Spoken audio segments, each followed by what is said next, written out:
எம்பெருமான் ஈசனை முழுமையாக அறிந்தவர்கள் என்று இங்கு வேறு எவருமே இல்லை. நெற்றியிலே ஒரு கண்ணை கொண்டிருந்த காரணத்தால் கண்ணுதலான் கண்ணுதர் கடவுள் என்று அன்போடு அழைக்கப்படும் எம்பெருமான் ஈசன், அதாவது சுழுமுனை என்று சொல்லக்கூடிய ஒன்று இருக்கிறது.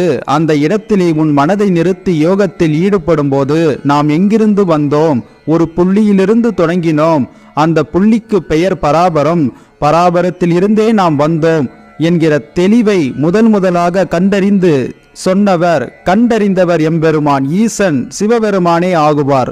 அதன் காரணமாகவே நெற்றியில் ஒரு கண்ணை கொண்டவர் அல்லது சுழுமுனை என்று சொல்லக்கூடிய புருவமத்தியத்தை அறிந்து சொன்ன முதல் சித்தன், முதல் யோகி என்கின்ற காரணத்தாலேயே அந்த பரமனுக்கு இணையாக இங்கே வேறு எவருமே இல்லை என்று ஆணித்தனமாக திருமூலர் பெருமான் அடித்து கூறுகிறார். எண்ணற்ற தேவர்களும் 30 முக்கோடி தேவர்கள் என்று சொல்லுவார்கள்.